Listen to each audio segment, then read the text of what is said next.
दोस्तों, क्या आपके साथ भी ऐसा होता है कि जैसे ही सैलरी आती है या कहीं से पैसा हाथ में आता है, वैसे ही कोई ना कोई खर्चा सामने आ जाता है। जैसे कभी अचानक बीमार हो जाना, कभी अचानक गाड़ी का खराब हो जाना, बेवजह की लड़ाई झगड़े या फिर ऐसा कोई खर्चा हो जाना जिसकी आपने कभी कल्पना भी नहीं की हो। आए दिन किसी न किसी वजह से ऐसे खर्चे होने लग जाते हैं और देखते ही देखते पैसे हाथ से निकल जाते हैं। जेब पहले की तरह खाली की खाली रह जाती है।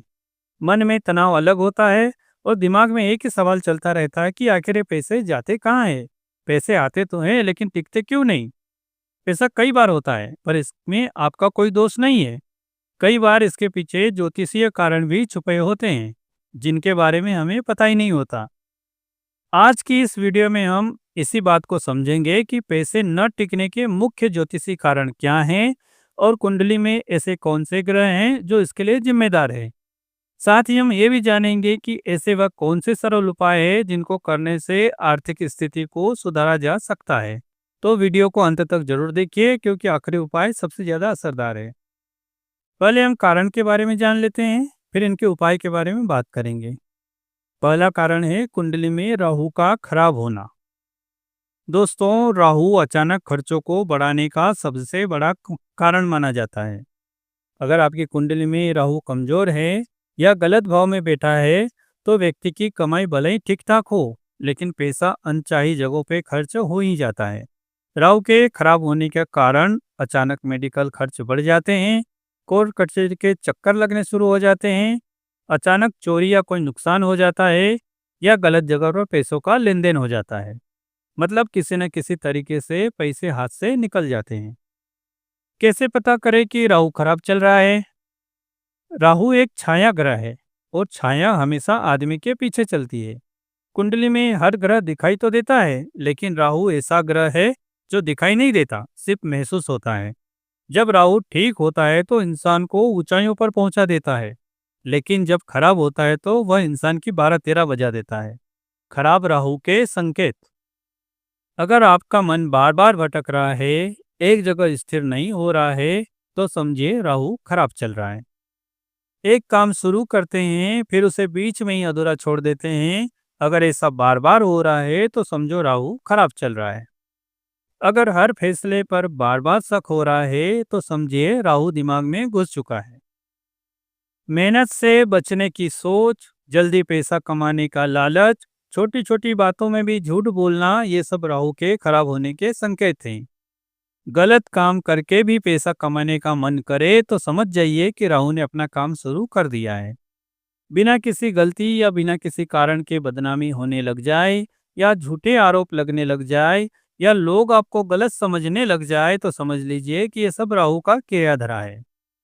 अगर रात को ठीक से नींद ना आवे, डरावनी सपने आवे, नींद में झटके से आंख खुल जाए या अजीब अजीब सी डरावनी आकृतियां दिखाई दे तो यह सब राहु के खराब होने के बड़े संकेत होते हैं। राहु सामने से नहीं, पीठ पीछे वार करता है। ऐसे में व्यक्ति को खुद ही पता नहीं चलता कि वह सही सोच रहा है या गलत सोच रहा है। दूसरा कारण है कुंडली में चंद्रमा का कमजोर होना। चंद्रमा मन और भावनाओं का ग्रह है। जब चंद्रमा कमजोर होता है तो इंसान भावनाओं में बहकर जरूरत से ज्यादा खर्च करने लग जाता है। जैसे आवश्यकता नहीं है मगर फिर भी किसी न किसी चीज को खरीद लेता है। क्यों? बस मन किया तो खरीद लिया। किसी को उधार देने पर वह पैसा वापस न मिलना, दिखावे में आकर बजट के बाहर की महंगी चीजें खरीद लेना। कमजोर चंद्रमा वाला व्यक्ति बजट के बारे में ज्यादा सोच विचार नहीं करता। तीसरा कारण है कुंडली में शुक्र ग्रह और गुरु का दोष होना। शुक्र सुख सुविधा का ग्रह है और गुरु धन संचय का। अगर ये दोनों कमजोर हो तो पैसा आता है मगर खर्च भी हो जाता है।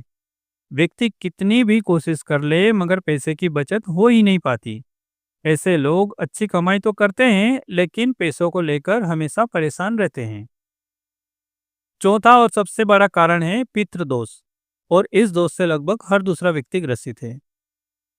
ज्योतिषी शास्त्र के अनुसार जब किसी व्यक्ति की कुंडली में उसके पूर्वजों यानी पितरों से जुड़ा कोई ऋण बाकी हो या उनकी कोई अधूरी इच्छा हो तो पितरों की आत्मा संतुष्ट नहीं होती है। या उस व्यक्ति द्वारा पितरों के लिए उचित श्राद्ध तर्पण या दान पुण्य नहीं किया जाता है, तब उनके प्रभाव से उस व्यक्ति के जीवन में कुछ बाधाएं उत्पन्न होती हैं, जिसे पितृदोष कहा जाता है। कैसी बाधाएं उत्पन्न होती है? बिना किसी बिना किसी कारण के कार्यों में बार बार रुकावट आती है, धन आते ही खर्च हो जाता है, परिवार में बार बार कलह होता है, संतान संबंधी परेशानियां शुरू हो जाती है, मानसिक अशांति और अनजान भय बना रहता है, कड़ी मेहनत करने के बावजूद भी सफलता नहीं मिलती है। अगर आप भी इस तरह की परेशानियों से जूझ रहे हो तो समझ लीजिए कि आप भी पितृदोष से ग्रसित हो। तो दोस्तों, हमने इस वीडियो में जाना है कि वो कौन कौन से कारण हैं जिनकी वजह से पैसा आता तो है मगर टिकता नहीं है। उम्मीद है आपको यह जानकारी पसंद आई होगी। अब अगले वीडियो में हम जानेंगे कि वो कौन से उपाय है जिनको करने से कुंडली के इन दोषों को दूर किया जा सकता है। तो चैनल में बने रहने के लिए चैनल को सब्सक्राइब जरूर कीजिएगा और अपना प्यार और सपोर्ट दीजिएगा। मिलते हैं इस वीडियो के अगले भाग में। तब तक सभी को राधे राधे, जय श्री कृष्णा, जय सिया राम।